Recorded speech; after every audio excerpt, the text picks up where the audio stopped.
Post-fight show. Karen, Kenny, Dominic, Michael, and the new UFC champion, interim Michael. I'll say the word. Steady on there, I will say the word. I worked very hard for my title. Okay, no doubt. Take it. No doubt. But we have to fight for it. This man in the middle worked very hard tonight as well. Robert Whittaker. How good does it feel to beat Yoel Romero and get that title? Yeah, you know, he's a tough dude. And I was saying in the lead up, I was so excited just to fight Yoel Romero, just to fight the head honcho, you know, the #1 contender at the time. And everyone's been afraid to fight him for the longest time. Everyone speaks of him like, you know, the scariest thing. But he's just a man like everyone else. All right, Michael. Well, since you were actually quite pleased with this fight, why don't you take us through the highlights here with our new champ? Well, it was a fantastic fight. It went down pretty much the way that I thought it would, Rob. In the, leading up to the fight, I just thought your footwork, your boxing would be too much. Your takedown defense was absolutely fantastic, but why don't you take us through the fight? Tell us what's going on right here and how you were feeling, etc., etc. My left knee was pretty buggered at the moment. He jumps on it really hard in the first round, and you know my whole game plan was to establish the stiff jab, keep my lead leg on the outside of his, and just really punish him with a jab, pepper him home for 5 rounds. In the third round or the fourth round, I'm not sure which one, he landed 2 or 3 flying knees. Were you hurt by them? How were you feeling? They got me more in the chest than the face, I think. Right. So I wasn't too worried about him.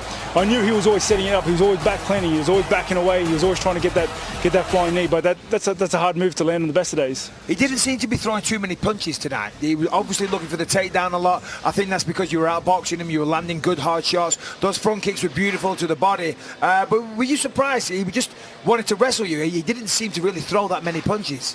Yeah, you know, I knew he always tries to dictate the pace and control the fight with his wrestling, and that single leg and that double leg. But he did surprise me with the volume of wrestling he tried to push on me in this fight, but it took a toll on him at the same amount of time. So you know, he tried to set a pace he couldn't keep up with. You mentioned you hurt your knee before the fight. Now it takes as fighters, you know, all right, I hurt my knee.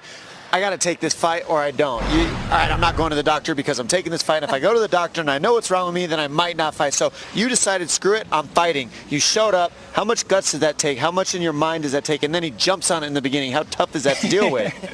Yeah, I'd all but forgotten about it until he jumped on it, to be honest. I was like, oh, my knee's sweet. I wasn't even thinking about it. He jumps on it hard. Do you think that he knew about your knee? Do you think there was a little spy somewhere? Because that's kind of suspicious that you have a bad knee and like 30 seconds into the fight, he stomps on your leg. Yeah, I'm going to have to go speak to some people, I think. You know, Rob, Kenny and I noticed when you first started out on the fight that you looked a little bit bigger. Maybe you'd put some muscle mass on. Was that by design? Was that something that you thought you'd need to employ against somebody who's such a strong wrestler like Yoel Romero? To be honest, a lot of people talk about size like it's a thing.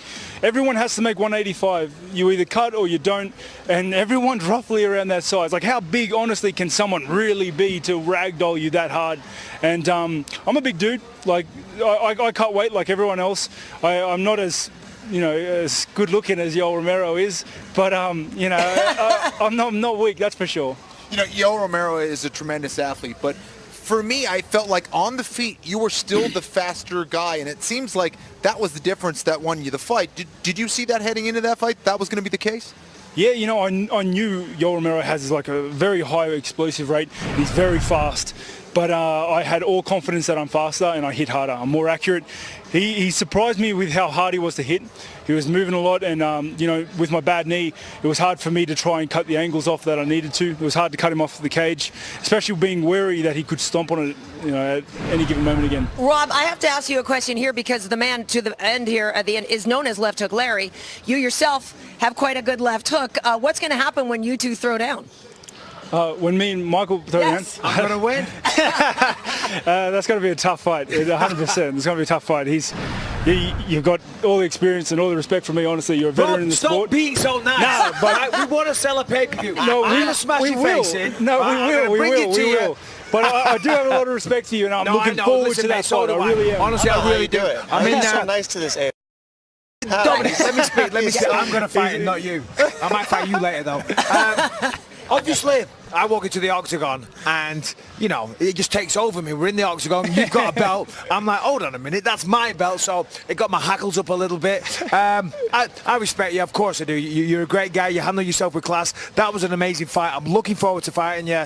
I'm sure it'll be a good I have one. one It's got thing to I be want to ask blockbuster, you, man, man. 100%. I got one thing I But noticed please with don't your- be so nice. Feel free to call me whatever you want. Everyone else does. I will not be offended. Spend more time It's around hard Michael. to. You'll You find take things it to easy say. on you. You've always Don't been worry. pretty good to me. Like, I'll take it easy on you, pal. Don't worry. before we had the fight, we were always chummy. Well, that's the thing, Robert. You guys were scheduled to fight at one point. How much did that bother you that opportunity went away? The thing is, I'm the sort of fighter, every fight is different, but I'm the sort of fighter that goes into a fight with no emotions. I don't feel hate or anger for me. To me, this is the sport. We are athletes, and we can go in there and, back from the football days, like rugby league, what happens in the field stays on the field.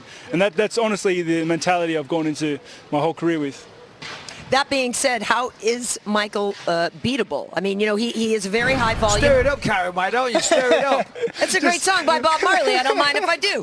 But Go listen, ahead. no, seriously. I would love to hear this. Yes, how do you beat Michael Bisping? Because we have seen people, obviously we've seen Dan Henderson just tried to do it with the right hand and was almost successful. But he wasn't. But he wasn't. He wasn't. I said He almost. wasn't. I said almost. Yeah. You like to have little slide digs, you, Karen. I've noticed this. He's very, Let the very man high speak. volume, but he's not going to try to wrestle you. How do you beat him?